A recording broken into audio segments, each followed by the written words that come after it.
Hello and welcome to The Gaggle, where we challenge and, if necessary, destroy media narratives. I'm George Szamuely. With me today, of course, is co-founder of The Gaggle, Peter Lavelle, host also of RT's talk show, Crosstalk.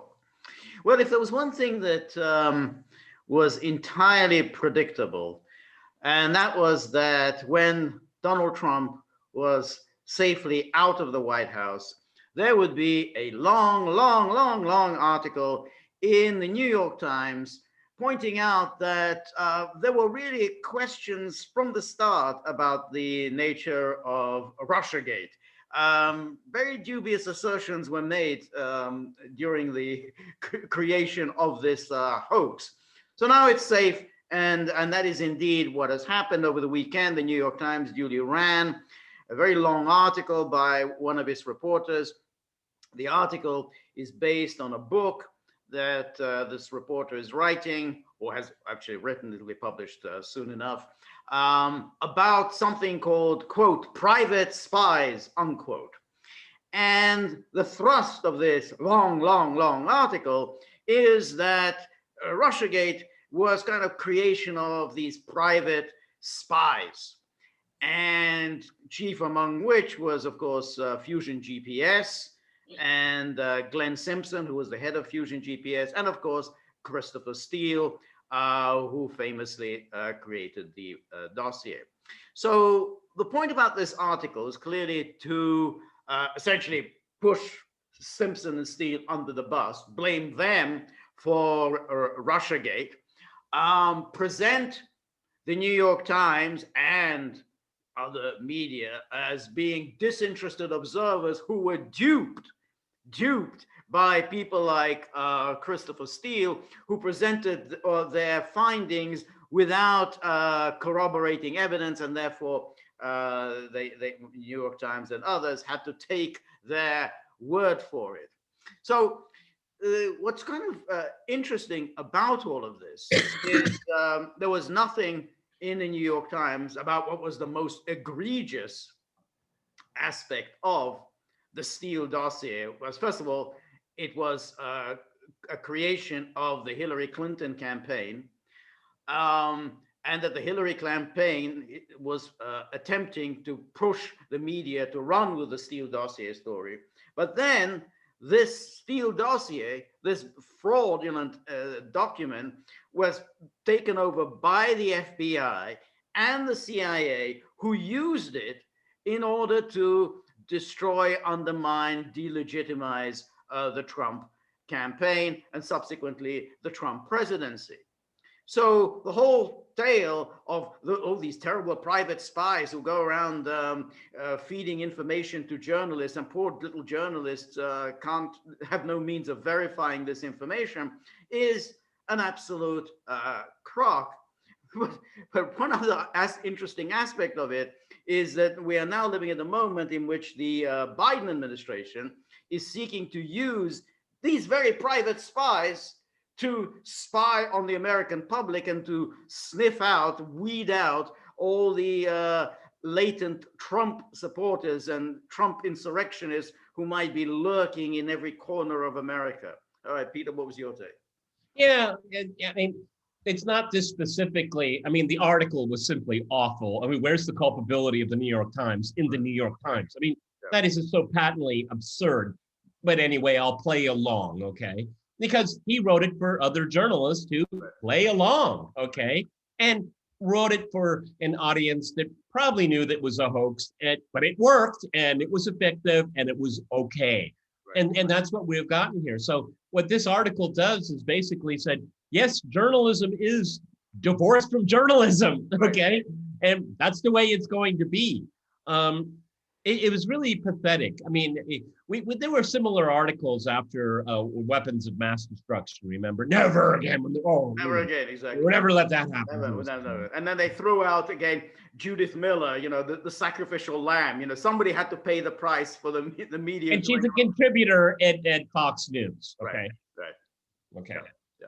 So, I mean, I'm not really sure what the purpose of this article was, except for to kind of wash their hands of it all. Okay, we got duped, okay? Well, you're the New York Times, so I guess by definition, you are the dupesters, okay?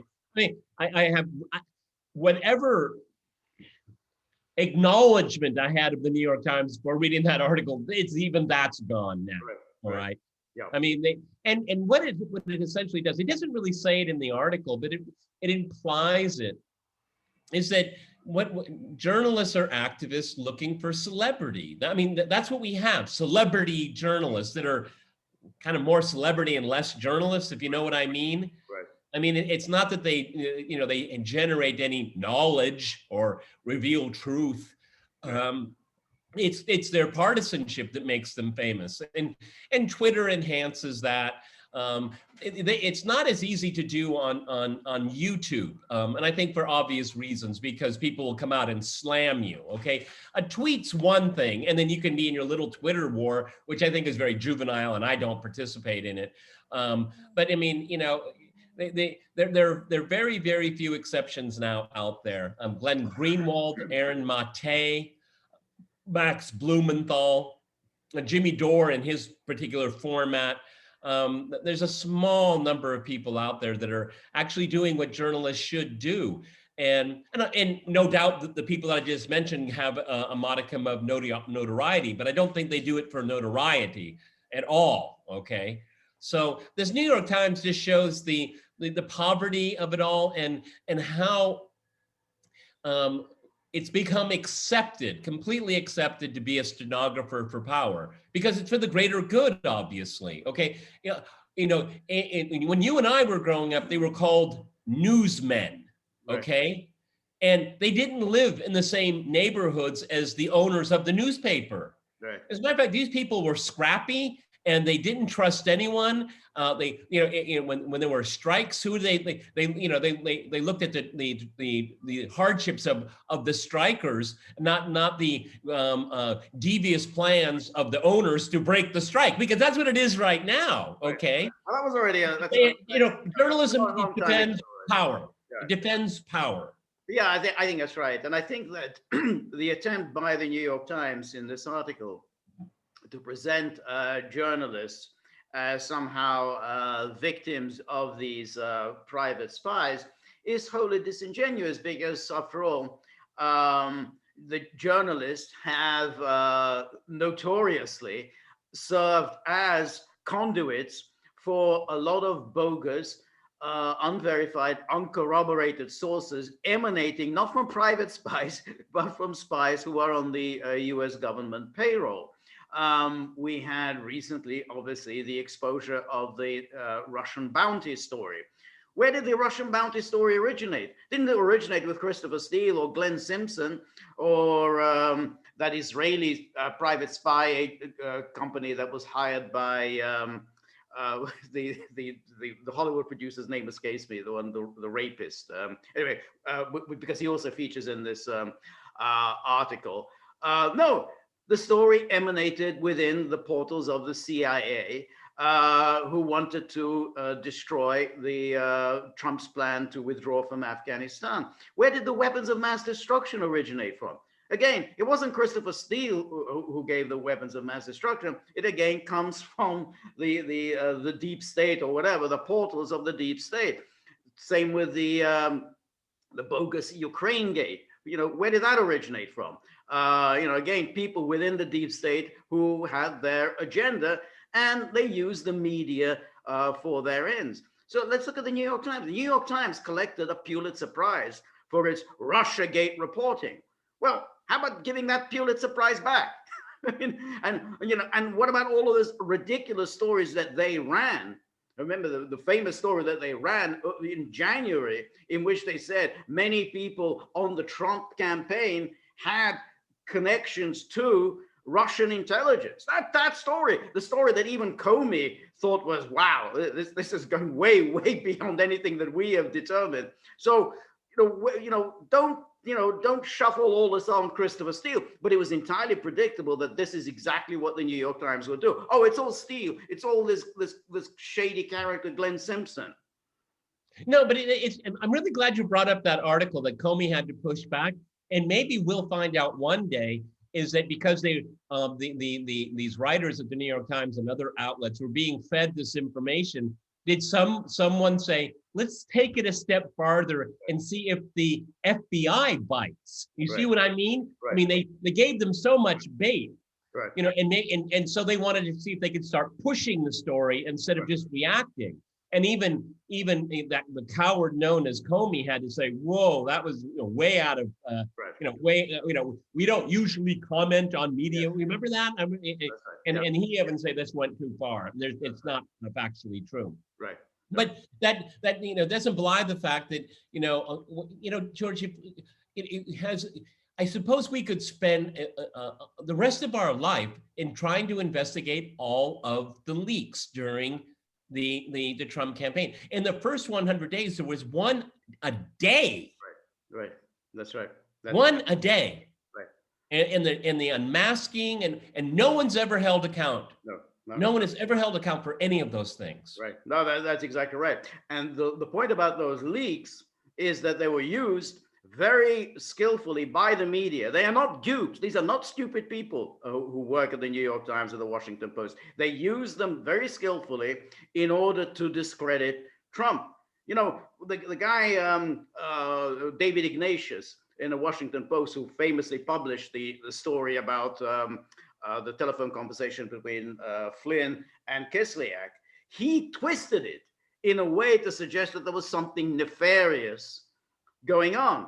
Whereas all that the information that he had was that this was a perfectly appropriate conversation that all incoming administrations have with when they reach out to the diplomats of other states, and nothing happened in that during even that conversation other than don't overreact. You know, we are going to rethink policy. That every administration and you know, at the center of that conversation was reacting to the Obama administration's vote at the United Nations to abstain. I mean, it was more about that than anything else. Right. And Obama had just announced expulsion of diplomats and seizure of properties, and Flynn was just saying, you know, wait till we get in office, okay? And, you know, I mean, basically, you know, let's freeze everything. It's our administration now. We're dealing with us now.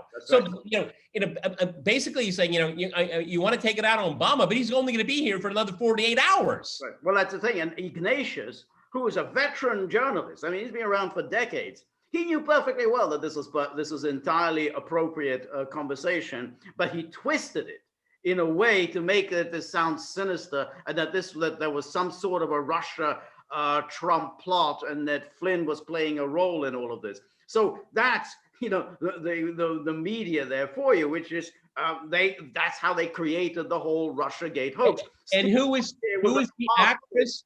Yep. Who was the public actress that had a meltdown? Sallie Yates. Remember that? I mean, she was having a mental breakdown in public. Traitorous behavior on the part of the incoming. Oh my goodness! I mean, it was. I remember her. She was just hysterical. Hysterical. Yeah. Hysterical. Yeah. That's right. And the whole thing about which, if you remember, her kind of bizarre performance. She rushed over to the White House, screaming about how Flynn had allegedly lied to Mike Pence. Why this was any of her business, it was a puzzle. And of course, you know, the guy who was there, the Trump's legal counsel, he couldn't understand it. Why are you talking to him about this? What difference does it make to you whether Michael Flynn lied to Mike Pence or not? But that was it. That was because, and she was again a part of the plot to bring down Trump. And therefore, they had to, whip this whole thing up, something routine activity, into something that was sinister. And that created RussiaGate. I mean, all of these were events that created the RussiaGate hoax. Yeah, but you've already made the most germane point in all of this here. For you and I, this article coming out, you started, finally they did it. Okay, never again, another never again, holy moment for them. But you're absolutely right, because this kind of behavior has been normalized, legitimized, and now they're going to go after the January 6th rioters in the same fashion. Right. Okay, and we I'm not going to be surprised when we get more and more leaks about what the plan was, and then we'll find out after the trial or 6 months after the trial is that they did it again to us. Right, that's right.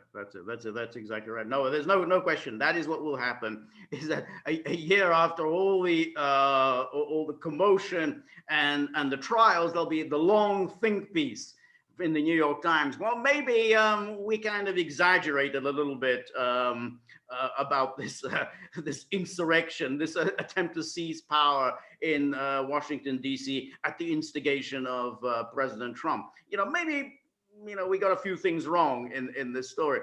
No. But those were errors out of patriotism. That's it. And because we were deeply concerned about the republic, and democracy dies in darkness, and all this stuff.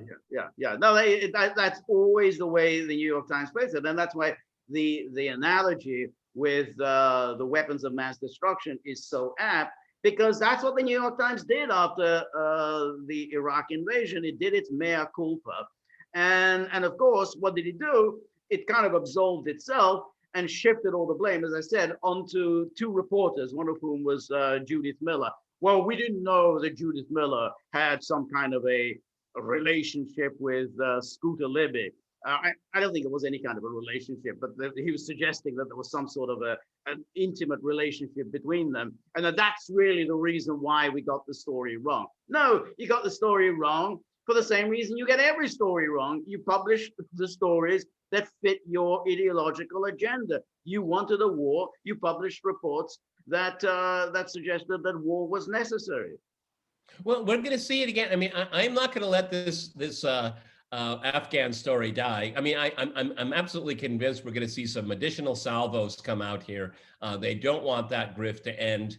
And then you've seen over the last couple of weeks using the flare-up of of what's going on in Palestine against the Palestinians by Israel is somehow that's a reason not to go back into the JCPOA. I mean, have you noticed that? I mean, I'm absolutely complete lost to what's the connection between the two. They keep driving it together as if it's the same story. It's so bizarre. Right. Though, to be honest, I don't think the New York Times is going to go with that one, because I think the New York Times has generally been pro JCPOA. I mean, because that was part of Obama. I'm talking about just kind of the atmospherics here. I mean, you had more Fox News. I mean, that's more Fox News's line. I mean, Mike Pompeo was on Morning Futures with Maria. He claimed that that Al Qaeda is in Iran. Al Qaeda is working. I mean, there's no question. That's going to be the Fox News.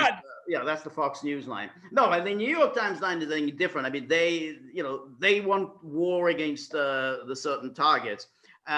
They wanted that war in Iraq. Therefore they ran all the stories that suggested that war was necessary. And just as before that, they were running, only a couple of years before that, about Yugoslavia. Horrifying atrocity after horrifying atrocity. The evil Serbs. The New York Times was running this day and night, and they got their war. Then they can write their, they think, well, maybe we kind of exaggerated here and there, but fundamentally we were right, even if, one or two reporters, junior, very young, immature, inexperienced reporters may have got a few things wrong. Yeah, maybe using the word massacre was, a bit over the top, and ethnic cleansing, well, that shouldn't have been applied, that kind of stuff. That's it. So that's going to be, and then what we're saying about the January the 6th, because it's obvious now, even as we're looking at the events of January the 6th, is the DOJ has overpromised and is under delivering. I mean, where are the trials? I mean, months go by and they keep saying we need to keep these people locked up, for month after month. Well, okay. How about presenting your case? Aren't you ready to come to trial? I mean, these terrible, horrible people. Well, we need continuance. We need to wait a little bit longer. But there were none of the protesters were armed. Yes, none of them shot a firearm that they didn't have. No. The only person that died on the premises was a protester. Okay, and what was the name of the officer that shot her? Oh, you're not going to tell us. Okay, that's a real good opening for their prosecution. That's right. Yeah, yeah. No, that's exactly right. And so, but that's the case. So now we're getting the Democrats are pushing for this 9/11 style commission about January the 6th. I imagine it's going to happen. Um, what's amusing about all of this, and of course, I mean, it'll be like there'll be kind of a Democratic report and a Republican report.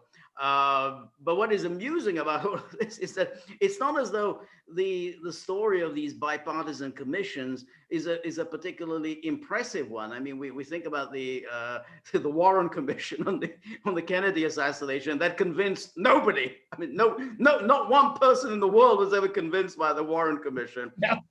And then we have the 9/11 Commission, which kind of glided over the role of the Saudis and generally the whole jihadi movement that has been. What was it? It was 28. It was, it was a hard-hitting report minus, right. It was 28 pages. That's right. Yeah. So it's like, I mean, the notion that you're going to convince anybody by having these bipartisan commissions, but the Democrats want to, milk it for all they've got, hoping to, ride into the midterms on the basis of Trump instigated a revolution and an overthrow. And of course, they'll say we cannot show any of the videos because we could be used for incitement. So we had an artist come in with crayons and to give a rendition of what happened. Right. Yes. They don't want to show it because too sensitive. Okay. That's right. We're going to hear stuff like this. But mark my words. Oh, no question. And of course, already things are coming out. I mean, over the weekend, there was some footage that came out from January the 6th, in which the police were actively cooperating with the protesters, telling them, walk quietly, peacefully. Apparently, they had a prayer session together. Right, exactly. And they telling them, that that's fine. Just work with us. Just walk peacefully. So where was the break-in? Where was this armed insurrection? Where's AOC? Let me kill AOC. I mean, where was this person? I mean, when I read that account, I couldn't believe it. I mean, basically, they. You got the impression that the Capitol Police were saying, okay, all right, well, you can just sit down just for a second, okay? We got to get out of here, okay? I'm going to get in trouble here, and over there is this and then. I mean, they were kind of like quasi-tour guys. These people wanted to see the people's house. They weren't violent. They weren't rude. They had a prayer session together. I mean, what are we missing here, okay? Right. No, I think that's right, and it's very amusing because the New York Times and generally, what we call the liberal media, that constantly repeat like a mantra, conspiracy theory, because the conspiracy theory, that's something that our political opponents adhere to. But where, you get the conspiracy theory. I mean, how about this conspiracy theory that Putin stole the 2016 election for Donald Trump? You adhere to that conspiracy theory. How about Iraq managed to evade all the weapons inspections and had a nuclear weapons capability? How about that conspiracy theory?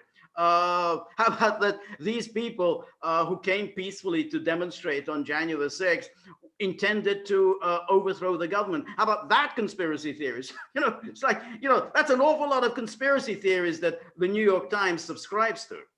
Well, and it's a bone of contention for us and many people, others like us that do podcasts, is that is YouTube going to delete all of the conspiracy theorizing that we've gone through for the last 5 years? No. Do they get to continue demonetizing people that point out that these people were peddling in conspiracy theories? No, they're not going to remonetize people. They go out and say the truth, okay, with publicly known information in the public realm. Okay, I mean, not making anything up here. No, that's what makes the New York Times story so laughable, is that it doesn't show any it doesn't admit real much guilt. It doesn't ask for much redemption. It's basically shit happens. Well, that's not good enough. No, that's it. That's the classic, shit happens. Exactly. That's always the excuse. So, like what happened to the the Russian bounty story? Hey, well, we did our best. But why did you report something that you had no independent means of confirming? I mean, somebody says something to you, and then you just write it in. I mean, without really bothering to do any independent investigation of your own. Hey, well, we did our best. What can you do? So this goes on the same thing all the time, and we know. In a few months' time, we're going to have a new one. There'll be a new conspiracy theory, again involving Putin. Well, let me guess what it'll be. Putin is actively helping Marine Le Pen win the French presidential election. I got it. Can I have my Pulitzer? I'm sorry, that was just simply too easy, George. We expect more from you. I'm sorry, but no, but it's absolutely true. I think that's the next one.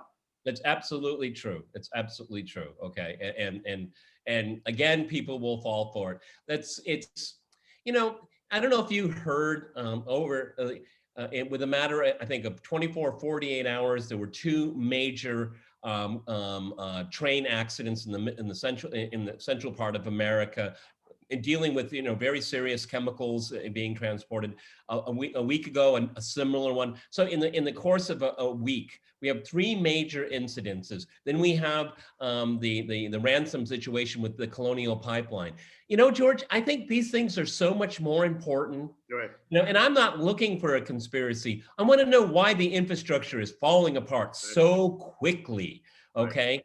And why is it an energy company so essential to the operation of the East Coast, the Eastern Seaboard's economy? Why is it even remotely vulnerable to any risks? Yeah. Why? Yeah, no, I think that's right. But that's it's become. I remember when at the height of the Stalinist industrialization drive, during the first or the second 5-year plans. I mean, it was done at such breakneck speed that, of course, there were many accidents. That's what happens when you ignore safety precautions. Well, who's to blame? Well, the Trotskyites, the saboteurs. I mean, all the British agents who were sabotaging everything. So it's the same way. I mean, things going wrong. Oh, who's to blame? Putin. Because apparently Putin's got nothing else to do all day, but like, I wonder how I can cause a kind of a chemical explosion somewhere in the United States. Maybe it'll kill a few people. That might be. He calls his chief of staff. Say it again. Get in here. How's that colonial thing going? I've been waiting. Yeah, exactly. And Lavrov says, "I'm sounds like a bloody good idea, Mr. President. Let's do it." Oh, we laugh, but people will write this in the New York Times. We know in the Mueller report says that Putin openly decided to support a candidate. How did they know that? There's no support for it whatsoever. So not only was this Steele dossier full of garbage, and then you look at the Mueller report, which gives scant attention. It's like barely aware that the Steele dossier even existed, even though it was the predicate for all of this going on here. I mean, they just wander further and further away and just have more and more platitudes where it's just absolutely meaningless. Okay, right. I watched live when Mueller gave the results, and I remember writing, I said, Mueller didn't even read the report, let alone write it. That's okay. Right, that's right. Yes. No, I think it's right. And what was it? Glenn Simpson? Who's Glenn Simpson? He asked at some point during the congressional hearing. No, that's exactly right. And I think that's what you just said is very important. The Steele dossier was the predicate for RussiaGate.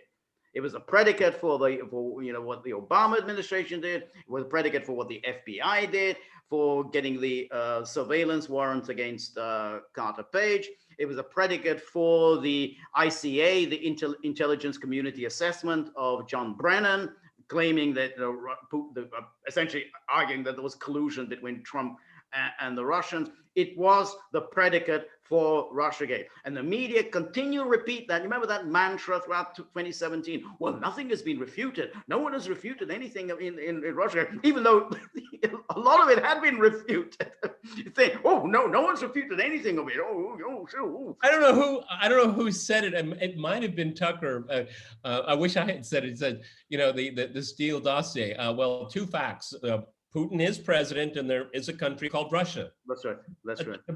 Yes. I think that's exactly right. Yeah, and in June, the weather tends to get warm in Russia. But we can't verify that. We can't verify. That's right.